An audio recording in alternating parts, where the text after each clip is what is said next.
오늘 우리가 함께 읽을 말씀 사무엘상 19장, 고린도전서 1장, 예레미야가 4장, 시편 35편 말씀입니다. 오늘 말씀으로 나눌 주제는 고난입니다. 우리에게 있는 고난의 이유, 그 성질을 바로 알고 또 바르게 고난을 이겨야 한다라는 겁니다. 자, 먼저 욕심으로 인한 고난이 있습니다. 우리의 욕심이 우리의 삶에 고난을 불러온다라는 겁니다. 고린도전서 1장은요, 공동체 안의 분열을 책망하고 있습니다. 곧 바울은 고린도 교회가 4개의 분파로 나뉘어서 분쟁과 다툼 중에 있다라고 하는 소식을 듣고 책망을 했습니다. 곧 고린도전서 1장 11절부터 13절까지 말씀 보면, 내 형제들아, 글로에의 지편으로 너희에 대한 말이 내게 들리니 곧 너희 가운데 분쟁이 있다는 것이라. 내가 이것을 말하거니와 너희가 각각 이르되 나는 바울에게, 나는 아볼로에게, 나는 게바에게, 나는 그리스도에게 속한 자라 한다는 것이니, 그리스도께서 어찌 아니었느냐? 바울이 너희를 위하여 십자가에 못 박혔으며 바울의 이름으로 너희가 세례를 받았느냐. 자, 결국 무엇입니까? 교회 안에 분파가 생긴 것, 이것은 서로 간의 욕심 때문이라고 말할 수가 있죠.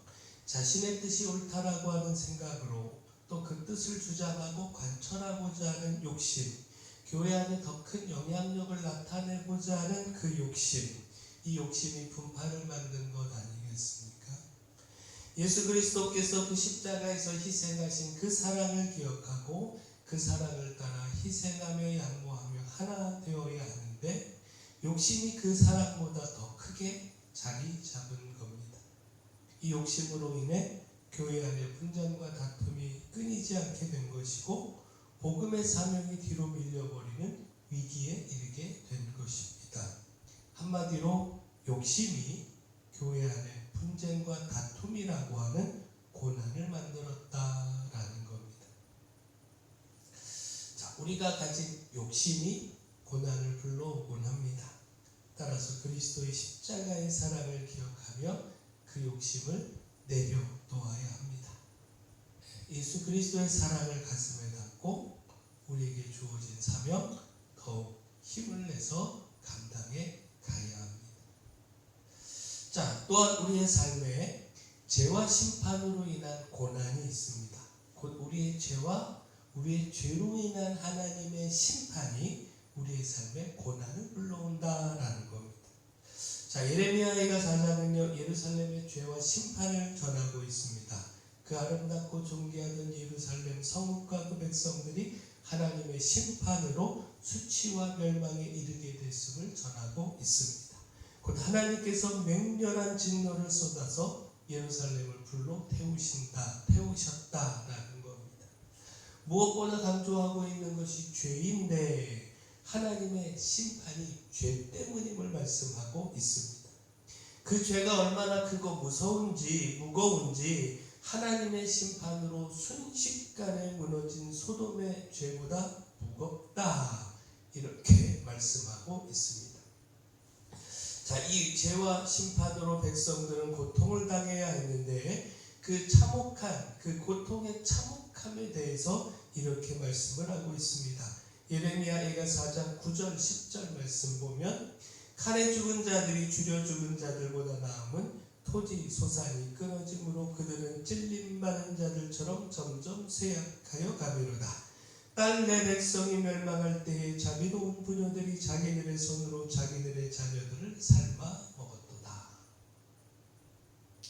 결국 이 말씀은요, 죄와 그 심판으로 인한 고통이 얼마나 큰가, 이것을 보여주고 있는데, 칼에 죽은 자들이 나을 만큼, 차라리 나을 만큼, 그 부모가 자녀까지 삶아먹는 일이 벌어질 만큼 그 무엇으로도 표현할 수 없는 참혹한 고통에 이르게 된다라는 겁니다.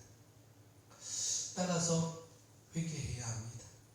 헛된 도움을 바라고 헛된 것을 의지하는 어리석음을 버려야 합니다. 이 고난을 벗어나는 유일한 길은 하나님의 은혜밖에 없음을 깨닫고, 하나님께서 그 은혜로 죄를 용서하시고 형벌을 그치시고 회복시켜 주시기를 강구해야 한다라는 겁니다. 그 죄와 그 죄로 인한 심판, 이 심판으로 인한 그 고통의 참혹함을 깨닫고 죄에서 속히 돌이켜 회개해야 한다라는 겁니다. 자, 우리의 삶의 욕심으로 인해, 죄로 인해, 또 이로 인한 하나님의 심판으로 인해 고난이 찾아올 수 있습니다. 이 고난은 우리가 이해할 수 있는 고난이죠. 납득이 되는 고난입니다. 그런데 우리의 삶의 고난 가운데 까닭 없는 고난도 있습니다. 우리의 욕심 때문도 아니고 죄 때문도 아니고 이유 없이 당하는 고난, 곧 믿음의 고난이 있습니다. 우리가 앞서 읽은 사무엘상 19장은요, 사울이 다윗을 시기하여 잡아 죽이려고 한 말씀으로 까닭 없이 겪는 고난을 보여주고 있습니다. 사무엘상 19장 5절 말씀 다시 보시면, 그가 자기 생명을 아끼지 아니하고 블레셋 사람을 죽였고 여호와께서는 온 이스라엘을 위하여 큰 구원을 이루셨으므로 왕이 이를 보고 기뻐하셨거늘 어찌 까닭 없이 다윗을 죽여 무죄한 피를 흘려 범죄하려 하시나이까. 자, 요나단이 다윗을 해하고자 하는 그 아버지 사울왕에게 한 말입니다. 자, 다윗의 무죄함을 변호하고 있는데 까닭 없이라고 하는 단어, 무죄한이라고 하는 단어에서 다윗이 겪고 있는 그 환난의 성격을 알게 합니다.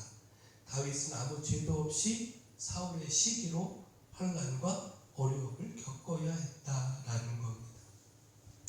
자, 사무엘상 19장 9절 10절 말씀도 다시 보시면, 사울이 손에 단창을 가지고 그의 집에 앉았을 때에 여호와께서 부리시는 악명이 사울에게 접하였으므로 다윗이 손으로 수금을 탈 때에 사울이 단창으로 다윗을 벽에 박으려 하였으나 그는 사울의 앞을 피하고 사울의 창은 벽에 박힌지라 다윗이 그 밤에 도피하매. 자, 악한 영에 접한 사울이 다윗을 죽이려고 했다라고 하는 말씀인데요, 다윗이 가까스로 그 위기를 피할 수 있었는데 바로 여기서 다윗이 당하는 고난의 이유를 알게 합니다. 곧 다윗은 하나님의 영에 충만한 사람이었죠. 하나님의 영에 충만하여 악한 영에 사로잡힌 사울에 의하여 고난을 당하게 된 것이다 라는 겁니다. 자, 이런 다윗의 고난은요, 악한 세상 가운데서 믿음의 사람이 당하는 고난을 보여줍니다. 세상이 악하기에 믿음의 사람은 그 믿음 때문에 고난을 당한다라는 겁니다. 근데 여기서 깨달아야 할 것이 모든 주권은 하나님께 있다는 것이죠. 곧 다윗이 까닭 없이 믿음 때문에 고난을 당했지만 그러나 그 고난이 하나님의 주권 안에 있고 하나님은 오히려 이 고난을 통하여 다윗을 하나님을 의지하며 더 신뢰하는 사람으로 훈련해 가셨다라는 겁니다. 자, 우리 믿음의 사람들이 까닭 없이 믿음 때문에 고난을 당하기도 합니다. 그러나 그 고난은 우리를 훈련하여 믿음의 사람으로 더 굳건하게 세우고자 하시는 하나님의 뜻이 있습니다. 따라서 까닭 없이 당하는 고난으로 원망하며 낙담하기보다 더욱 하나님 신뢰하며 기도하는 우리가 되기를 소원합니다. 곧 믿음의 고난 가운데 우리의 바른 태도, 기도입니다. 자, 시편 35편은요 악한 적들에게서 건져달라고 하는 다윗의 기도인데 악인들이 까닭 없이 자신을 잡고 해하려고 함정을 봤다는 겁니다. 악인들의 공격에 큰 어려움에 봉착을 했다는 겁니다. 따라서 주께서 그 악인들을 물리쳐 주시고 자신을 구원해 주시기를 기도하고 있는 겁니다. 자, 시편 35편 7절 8절 말씀 보면, 그들이 까닭 없이 나를 잡으려고 그들의 그물을 웅덩이에 숨기며 까닭 없이 내 생명을 해하려고 함정을 팠사오니 멸망이 순식간에 그에게 닥치게 하시며 그가 숨긴 그물에 자기가 잡히게 하시며 멸망 중에 떨어지게 하소서.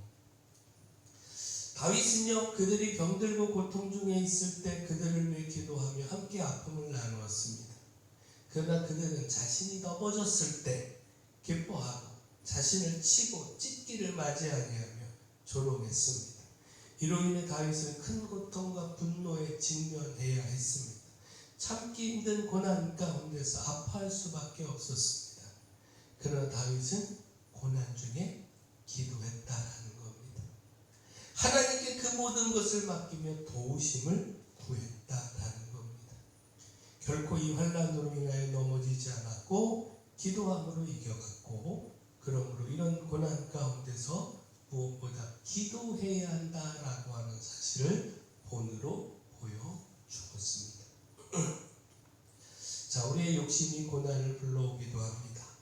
그 죄와 하나님의 심판으로 고난을 맞이하기도 합니다. 그런데 또한 까닭없이 고난을 당하기도 합니다. 자, 이때 우리가 어떻게 해야 하는가? 욕심과 죄로 인한 고난은 내려놓고 회개하면 됩니다. 까닭 없는 고난은 믿음으로 기도하면 됩니다. 하나님, 우리가 이렇게 회개함으로 또 기도함으로 우리의 삶에 찾아오는 고난 이기기를 소원합니다. 사랑의 주 하나님, 헛된 욕심으로 인한 분쟁과 고난을 만들지 않기를 소망합니다. 주의 십자가를 기억하며 사랑과 헌신의 삶을 살게 하여 주시고, 하나님의 심판과 이로 인한 고난의 참혹함을 깨닫고 속히 회개하여 용서의 은혜를 누리며 살게 하여 주시옵소서.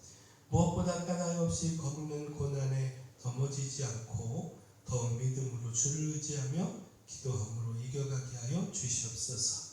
교회 내 연약한 모든 분들 주님 강력한 손으로 안수하시고 치료하여 주시옵소서. 저희 교회가 이 마을의 빛이요 소금 되기를 소망합니다. 그 사명 잘 감당할 수 있도록 주님 힘을 더하여 주시옵소서. 9월 8일부터 시작되는 영혼사랑 부흥성회 위에 주님 성령의 능력을 더하여 주시옵소서. 모든 것 주님께 맡기옵고 예수님 이름으로 기도합니다.